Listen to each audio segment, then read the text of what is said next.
June 2024, Dayton, Ohio. The letter arrived on a Tuesday.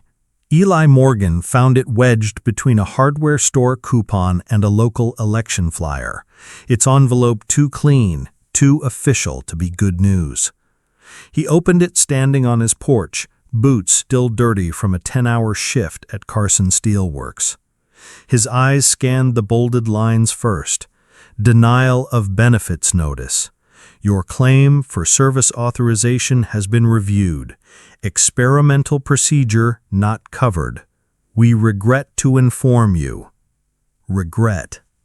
That word. Like it was supposed to mean something when written in ink and not spoken face to face. He walked inside. The old screen door slapped shut behind him, jarring Maggie, who was curled up on the couch with a blanket and a sci-fi book. "Dad," she asked, tilting her head, "what's wrong?" Eli tried to smile. "Nothing, Peanut, just damn mail again." He stuffed the letter into his back pocket and changed the subject. "You eat anything yet?" "Not hungry." Of course she wasn't.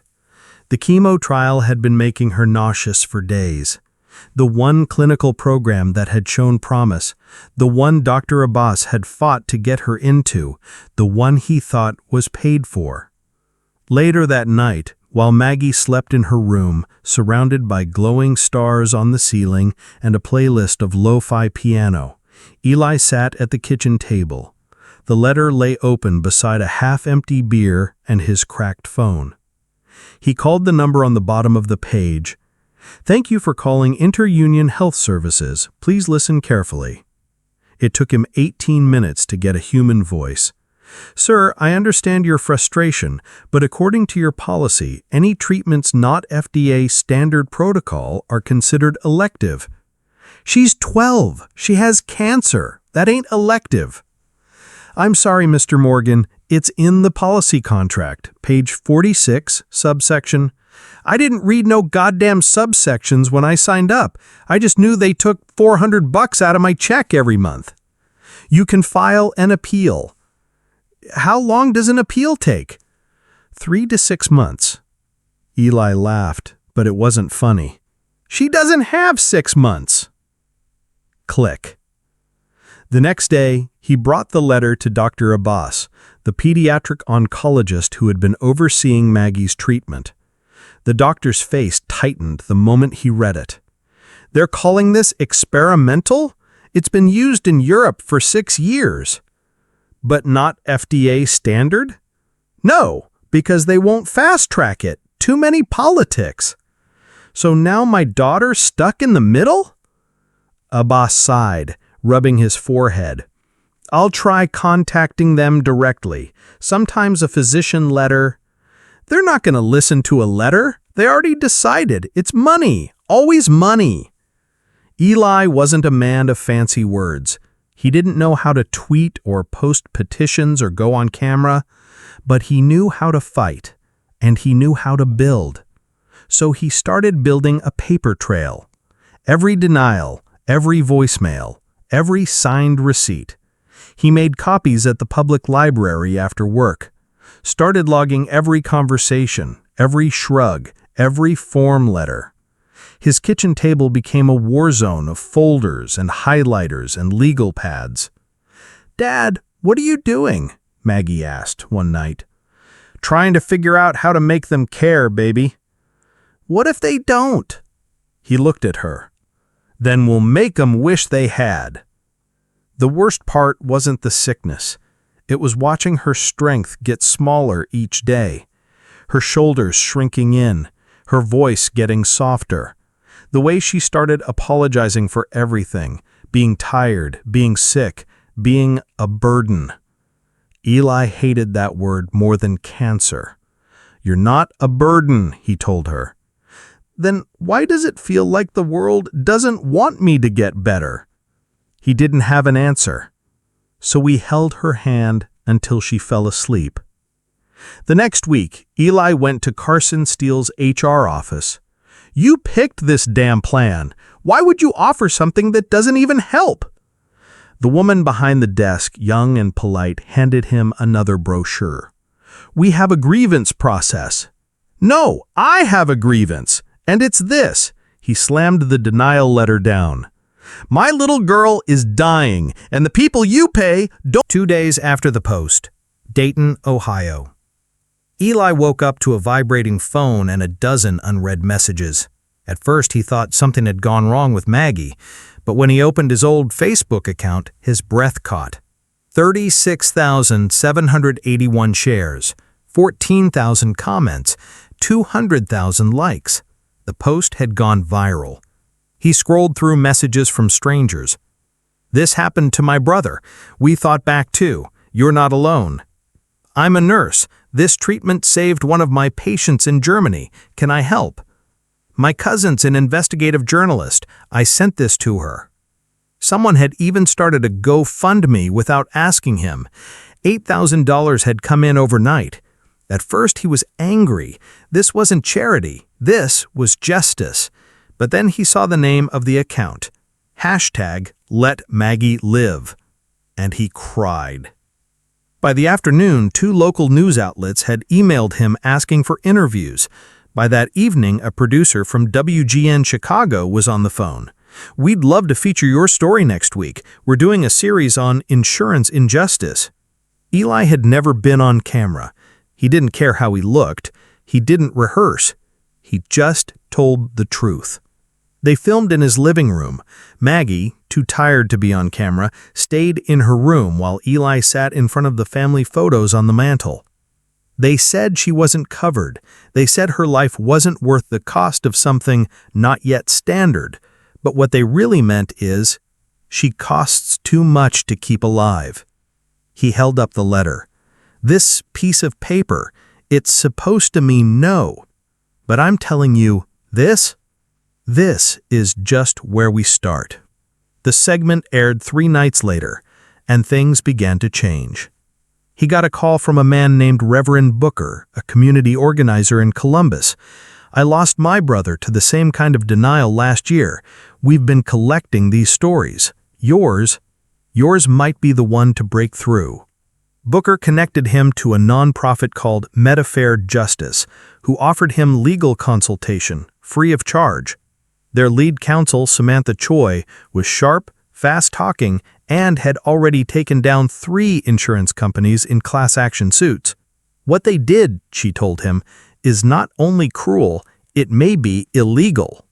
Meanwhile, Inter-Union Health Services finally responded, not with sympathy, with a cease and desist letter. They accused Eli of slander, said he was spreading misinformation and putting undue pressure on a regulated review board. Eli posted the letter on Facebook with just 1 sentence. "So now they want to silence me." It went more viral than the first post. Suddenly, #LetMaggieLive was trending on Twitter. Celebrities started sharing the story. Teachers in Denver held a moment of silence for Maggie. A high school civics teacher in New Jersey assigned the case as part of a media literacy and justice unit. Eli didn't understand the algorithms, but he understood the momentum. He leaned into it. He did interviews. He marched outside Interunion's Columbus headquarters with other parents.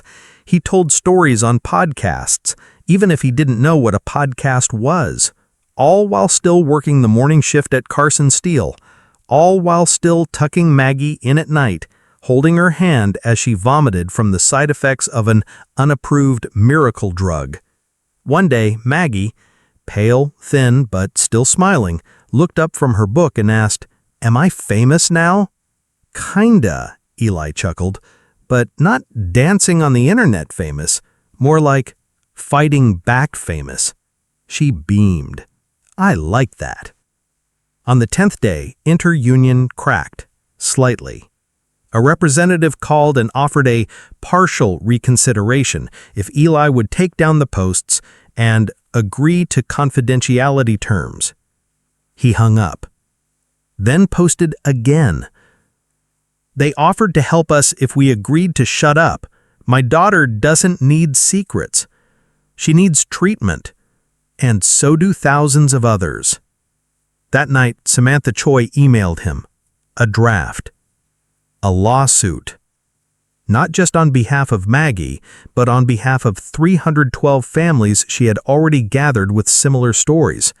They called it Morgan et al. Versus Inter-Union Health Services, Inc. Eli stared at the names. Each one, a father, a mother, a daughter, a son. Each one a paper grave that... Mid-July, Dayton, Ohio. Eli sat at his kitchen table, the war room now overtaken by papers with strangers' names. Each one came from a different corner of the country. Each one had the same story: denied, delayed, deflected. And now they were all looking to him. He read them in batches at night, after Maggie was asleep. There was Angela from Texas, whose son was denied immunotherapy. Malik in Detroit, who lost his wife while waiting for an appeal. Eleanor in Vermont, whose father died because a cheaper dialysis option wasn't network approved. Some letters were typed. Some were scribbled in pain. Some just said, "Please don't let them get away with it." Eli didn't ask for this, but it had come anyway. Responsibility, fire, hope. Samantha Cho called every other day now, updating him on filings, depositions, media pressure.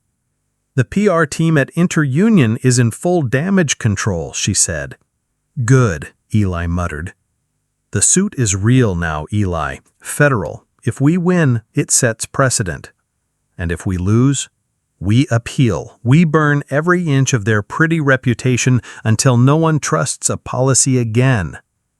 She meant it, and that meant Eli had to keep going. Meanwhile, Maggie's condition stabilized. The treatment, covered now by private donations, was working slowly, if not completely.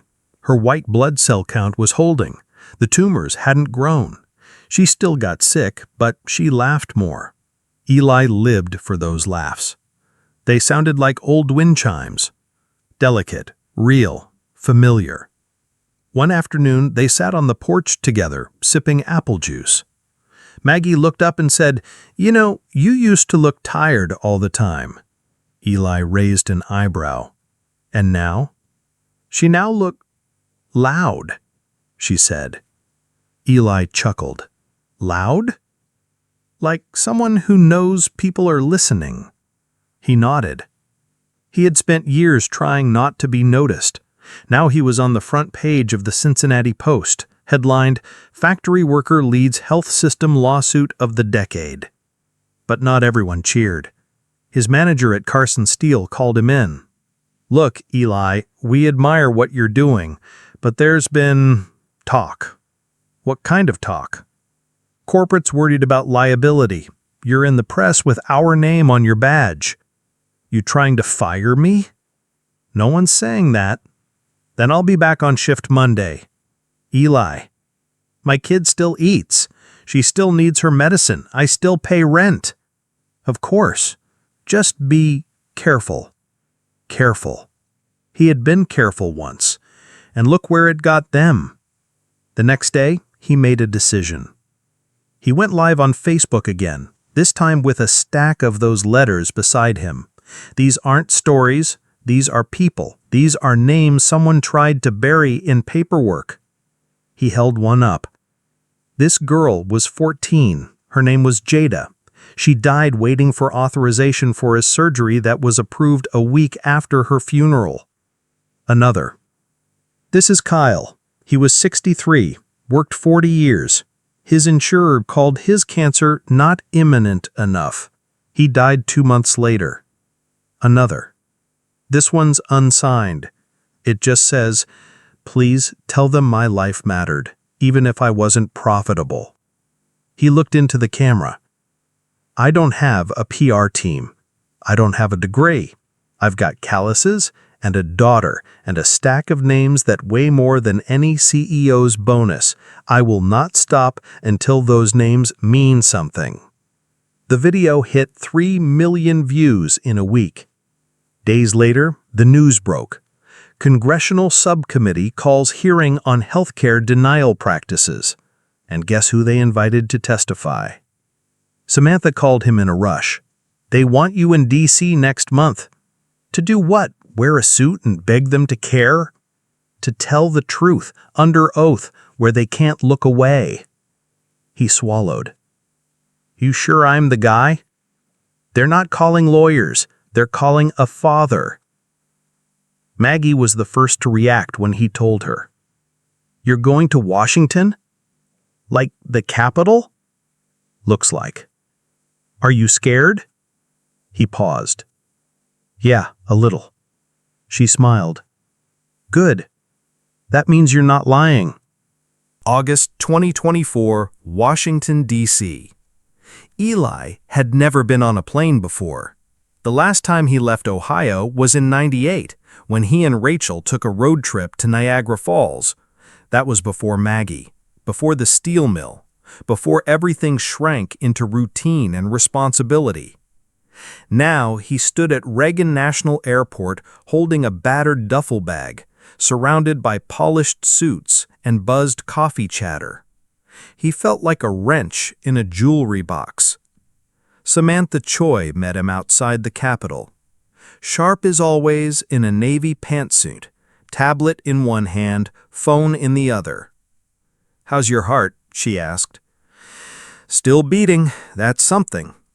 Good, because we're about to make them hear it. The hearing room was colder than he expected, all marble, microphones, and forced civility. A half-circle of congressional representatives sat in tiered seats, their nameplates clean and unreadable from where he stood. A banner above them read, Subcommittee on Healthcare Oversight and Access. Eli sat beside Samantha, who whispered instructions like a pit crew coach before a drag race. Be honest. Don't overthink. Don't let them cut you off without finishing. He nodded. His hands gripped the envelope, the one with the letter, the one with Maggie's picture. When they called his name, he stood. Mr. Eli Morgan, you may begin. He approached the mic slowly, setting down the envelope and unfolding a piece of notebook paper with his notes. Then he looked up and began. I'm not a lawyer. I'm not a doctor. I fix machines for a living. I clock in, clock out. But I know what it feels like to be told your kid's life ain't worth saving. Silence in the room. I got a denial letter in June. Told me my daughter's cancer treatment wasn't medically necessary. Said it was experimental, but it's not. Not in Germany, not in Sweden, not in real life, just not in their paperwork. He held up the letter. This right here is a piece of paper that nearly cost my daughter's life. And there are thousands of these floating around, in drawers, in trash cans, in funeral homes.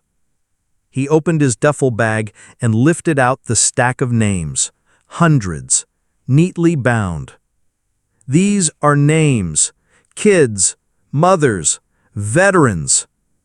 People who were told no because someone with a desk and a spreadsheet decided healing them was too expensive. One of the congressmen leaned forward, lips parted. You call it regulation, we call it rationing. You call it risk mitigation, we call it playing God. Murmurs.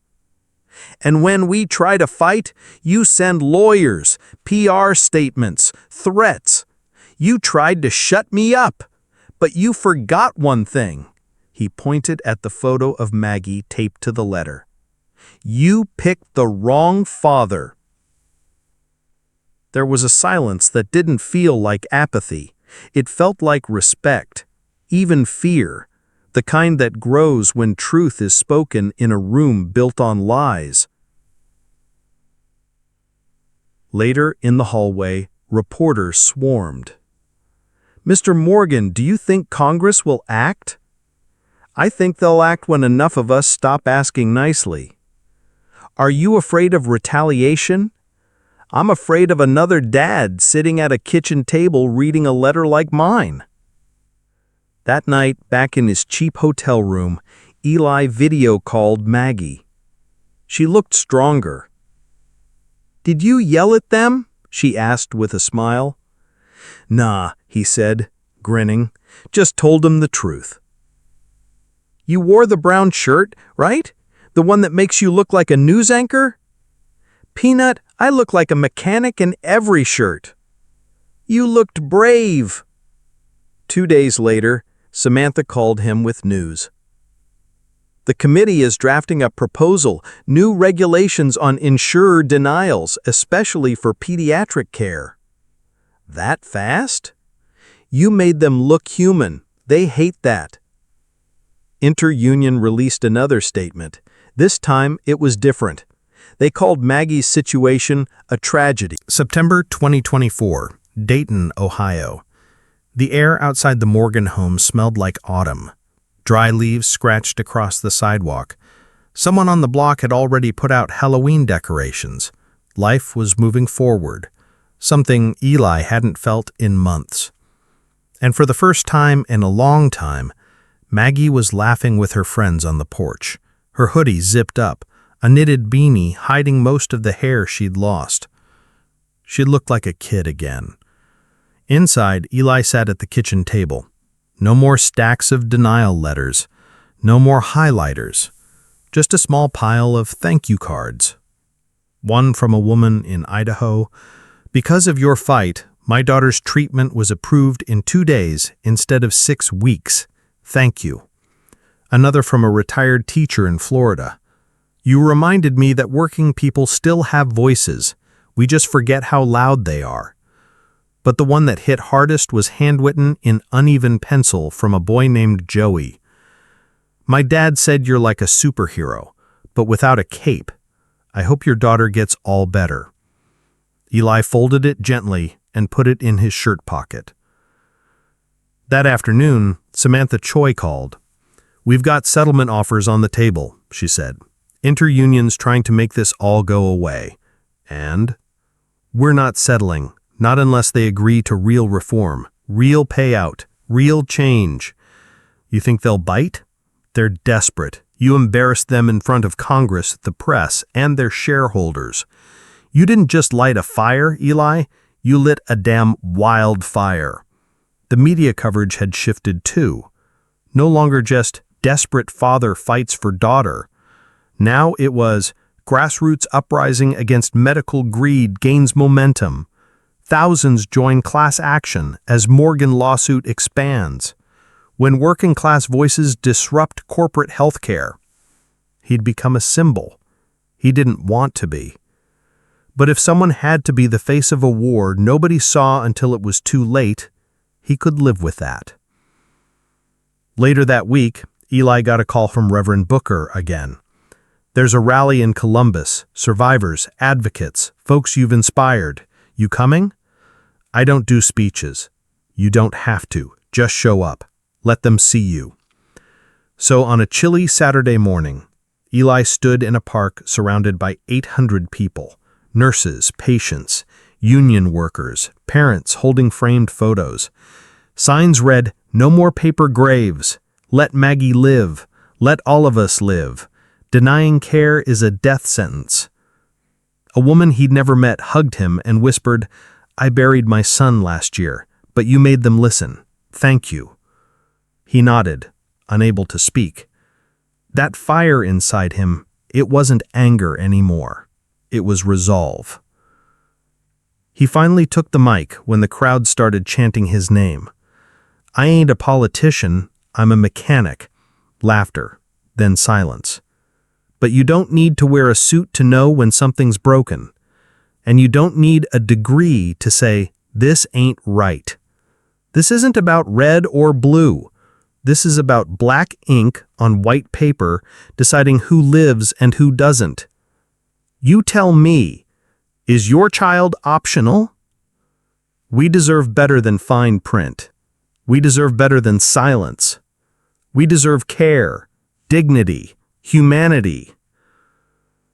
Applause exploded. And for the first time, Eli saw himself not just as a father or fighter, but as a leader.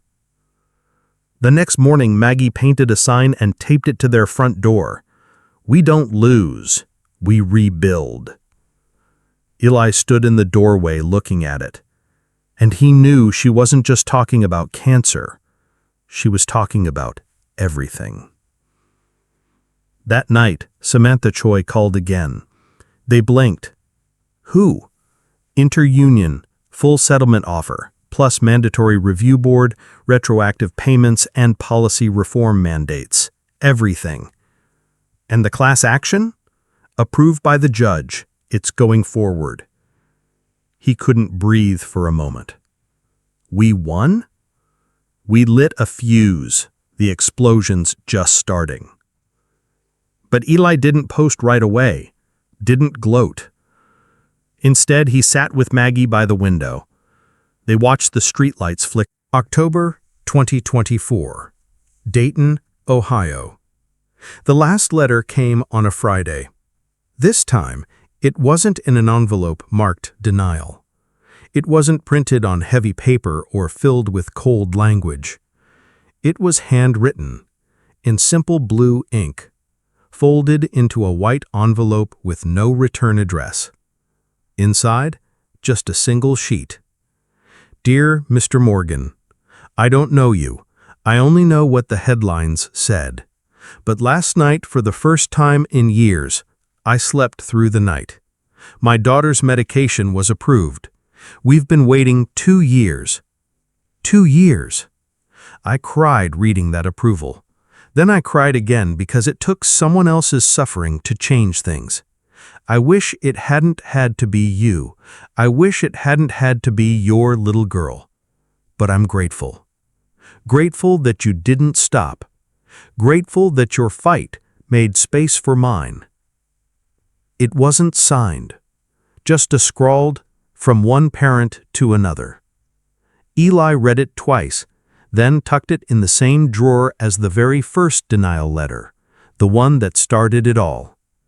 Side by side, beginning and end, pain and progress, paper graves and paper victories. Maggie was getting stronger. Her latest scans showed no new growth. The treatment was holding. Hair was growing back, slowly, unevenly, but defiantly. She wanted to go back to school soon, back to life. I'm tired of being the sick kid, she said. You're not sick. You're healing, Eli told her. The media buzz began to fade. The cameras moved on to the next crisis, the next outrage, the next face. And Eli was fine with that. He never wanted fame. He wanted fairness. Now, other parents were speaking up. Other lawsuits were forming. Lawmakers were introducing bills named after Maggie. He watched it all from a distance, quietly, proudly. He went back to Carson Steel, not because he had to. It was his way of staying grounded. You're a legend now, one of the guys joked. You sure you want to be back here with the machines? He just smiled. Machines make sense. You fix what's broken, and it stays fixed. Wish the world worked like that. We're getting there. That fall, he and Maggie planted a tree in their backyard. A young white oak, strong, resilient. We'll watch it grow together, she said. Damn right we will, he replied. He didn't say if. Not anymore. On Thanksgiving, they invited over 3 families from the lawsuit. Angela and her son, Malik and his niece, Reverend Booker too. They ate, laughed, remembered, and at the end of the night, Booker raised a glass. To paper graves that became voices. To voices that became laws, Samantha added. And to a man who never asked to lead, but did anyway, Angela said. Eli shook his head. I didn't lead, he said. I just didn't lay down. Later, after everyone left and the dishes were done, Maggie curled up on the couch beside him. You think they'll forget what we did? She asked. Maybe, he he said, but not the people it mattered to. Promise? He looked at her. This girl who once asked if her life was too expensive. Promise. The next morning, a letter arrived from the Department of Health and Human Services. A thick one. Inside, a certificate of commendation, an invitation to a round table on healthcare reform, and a short note. Mr. Morgan, your testimony helped change federal guidelines. As of January, insurers will be required to approve time-sensitive treatments in pediatric cases within 72 hours or face automatic penalties. Your voice wasn't just heard, it was written into law. Eli sat down, read it again, then again. Then he picked up a pen. And on a clean sheet of paper, he began to write. To the parent out there reading this someday, you're tired, you're scared, and you feel alone. But listen,